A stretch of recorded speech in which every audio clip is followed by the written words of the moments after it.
The New Orleans Pelicans are a team that is going to have a lot of eyes on them due to, Zion Williamson. This is a young team and they have a really good core of players and a new coach in Stan Van Gundy to compete in the West and make the playoffs. It's a very talented squad, and whether all of that playoff hopes comes into fruition is up in the air due to the West being unpredictable. Like, can Zion Williamson stay healthy? Can Lonzo Ball take that next jump in his development and become more of a scorer? Can Brandon Ingram carry this team to the playoffs? And how is the front court pairing of Zion and newly acquired center Steven Adams plays out? How will Stan Van Gundy impact this team and get them to the playoffs? In the bubble, this team was hyped to make that 8th seed, but they really didn't do anything in the bubble. The NBA is desperately pushing this team, and it's clear that Zion Williamson may be the most hyped up prospect that I've ever seen. The dude got an NBA 2K cover already, playing limited games in his rookie season. If that's not being overhyped, I honestly don't know what is.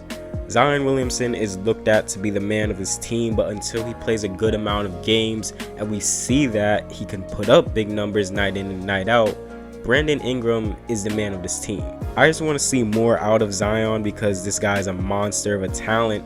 Despite me calling him overhyped, he did average 22 points, 6 rebounds, and 2 assists on 58% field goal shooting in his rookie year in just 24 games. So him being the man of this team is going to happen soon. It's just a matter of can he stay healthy. Brandon Ingram, I covered him on this channel. He's the perfect scorer for this team as a go-to guy next to Zion.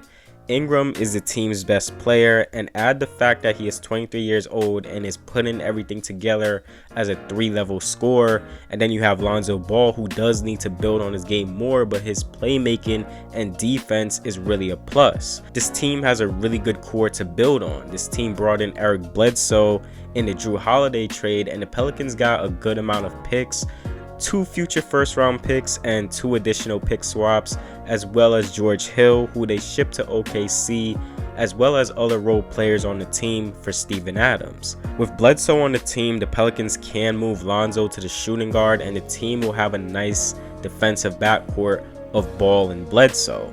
Bledsoe does have a tendency to struggle in the playoffs, but in the regular season, he's a veteran guy who gives you good production in the regular season. Or the team can hold on to Bledsoe as a future trade asset along with those picks and potentially upgrade at the point guard or shooting guard slot. The moves the Pelicans did in free agency gives them leverage if, say, they don't believe in Lonzo Ball or Eric Bledsoe. Getting Steven Adams, replacing Derek Favors, the Pelicans gave Adams a 2-year extension worth $35 million, and he is a solid big. He doesn't give you much offense.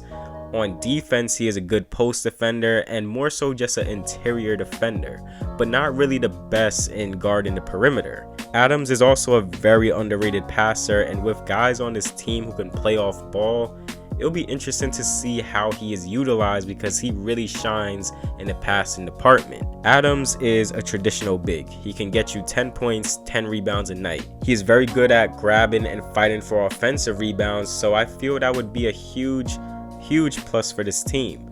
But geez, that is 2 really strong players in their front court in Zion and Adams.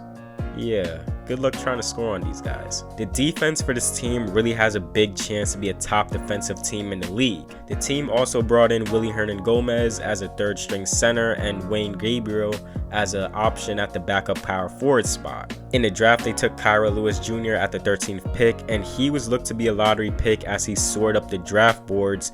Kira will be a backup point guard, but he can take this season as a growth year and learn from Alonzo and Eric Bledsoe. This team also has bench pieces that can really help come in and contribute in Jackson Hayes, Nickeil Alexander-Walker, who needs to be much more consistent, Josh Hart and Wayne Gabriel, Willie Hernan-Gomez, JJ Redick, Nicolo Melli, who is a guy that I've grown to like more for this team. Nicolo, I didn't know much about him at the first half of last season, but he does need to be much more consistent as a 3-point shooter, but he is a smart player for this team. It's a really good mix on this team. I like it. You got veteran guys. You got young star players in Brandon Ingram, Zion Williamson, then some good complementary role pieces like Redick, Bledsoe, and Adams. Overall, I think this Pelicans team is a sneaky playoff team, but we have to see everything work out together. If everything comes together, they will be a great defensive team and be a solid offensive team, and that may be enough to push them into a playoff spot.